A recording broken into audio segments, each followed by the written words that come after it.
الرحمن الرحیم۔ شروع اللہ کے نام سے جو بڑا مہربان نہایت رحم والا ہے۔ معزز سامعین، جب حضرت امیر معاویہ رضی اللہ عنہ کی عمر 80 برس سے اوپر ہو چکی تھی، پیرانہ سالی میں حکومتی کاموں کی مشقت نے آپ کو نڈھال کر دیا اور آپ قاصد اجل کے قدموں کی چاپ محسوس کر چکے تھے۔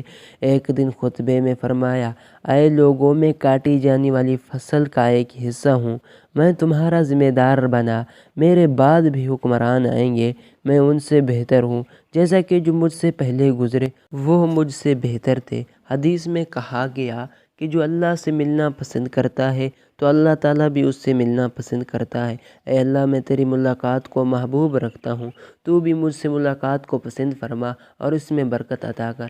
آپ اتنے کمزور ہو گئے تھے کہ کلائیاں سوکھی ٹہنی جیسی معلوم ہوتی تھیں۔ فرماتے تھے: بس اس دنیا سے زیادہ کچھ نہیں جو ہم نے چکھ لی اور برت لی، اللہ کی قسم مجھے اختیار دیا جائے تو 3 دن سے زیادہ تمہارے درمیان نہ رہوں۔ آپ رضی اللہ عنہ کو کھانسی میں خون آنے لگا تھا، آخری دنوں میں بستر پر لگ گئے تھے۔ آپ کی 2 صاحبزادی آپ کو کروٹ دیتی تھی اور آپ فرماتے تھے: یہ اس شخص کو الٹ پلٹ رہی ہے جو دنیا کو الٹنے پلٹنے میں ماہر تھا۔ مرض کی اتنی شدت کے باوجود حکمرانی کا رعب داو قائم رکھنے کا اتنا خیال تھا کہ عام لوگوں پر اپنے صاحب فراش ہونے کا بالکل ظاہر نہ ہونے دیا۔ جب لوگ تیمارداری کے لیے آئے تو گھر والوں سے کہا: مجھے سرما اور تیل لگا کر گاؤ تکیے کے سہارے بٹھا دو، کوئی آنے والا بیٹھنے نہ پائے، کھڑے کھڑے سلام کر کے چلا جائے۔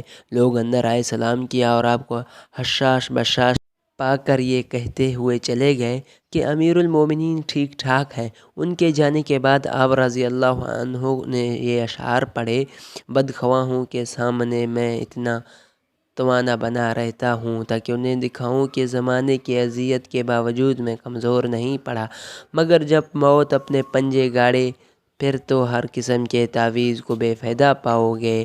ایک سچے مومن کی طرح حضور صلی اللہ علیہ وآلہ وسلم سے محبت عقیدت آپ کے رگ و ریش میں بھی بسی تھی۔ مرض الموت میں اہل خانہ سے فرمایا: رسول اللہ صلی اللہ علیہ وآلہ وسلم نے مجھے ایک کرتا پہنایا تھا، وہ میں نے سنبھال کر رکھا ہے۔ ایک بار میں نے آپ رضی اللہ عنہ کے ناخن مبارک تراشے تھے، وہ بھی ایک شیشی میں محفوظ رکھے ہیں، میں مر جاؤں تو اسی کرتے میں مجھے کفن دینا اور وہ کٹے ہوئے ناخن پیس کر میری آنکھوں اور منہ پر چھڑک دینا، امید ہے اللہ تعالیٰ ان کی برکت سے مجھ پر رحم کر دے۔ خدا خوفی کا یہ عالم تھا کہ وفات سے پہلے آپ رضی اللہ تعالیٰ عنہ نے اپنا نصف مال بیت المال میں داخل کر دینے کا حکم دیا تاکہ اگر ناداستہ بیت المال کی رقم میں کوئی کمی بیشی سرزد ہو گئی تو اس کی تلافی ہو جائے۔ آخری لمحات میں ورثہ سے کہا: اللہ بزرگ و برتر سے ڈرتے رہنا، جو اللہ تعالیٰ سے ڈرتا ہے اللہ اس کی حفاظت کرتا ہے، اور جو اللہ تعالیٰ سے نہ ڈرے اس سے کوئی بچانے والا نہیں۔ کچھ دیر بعد آپ کی روح جسد خاکی کا ساتھ چھوڑ گئی۔ حضرت ضحاک بن قیس فہری رضی اللہ عنہ نے نماز جنازہ پڑھائی، آپ رضی اللہ عنہ دمشق میں ہی دفن ہوئے۔ انا للہ و انا الیہ راجعون۔ آپ رضی اللہ تعالیٰ عنہ نے 20 برس تک گورنری اور پھر 20 سال تک خلافت کی ذمہ داریاں انجام دی تھی۔ ایک قول کے مطابق حضرت امیر معاویہ رضی اللہ تعالیٰ عنہ کا وفات کا ثانیہ جمعرات 22 رجب 20 ہجری کو پیش آیا، جبکہ راجح قول کے مطابق تاریخ وفات 6 رجب ہے۔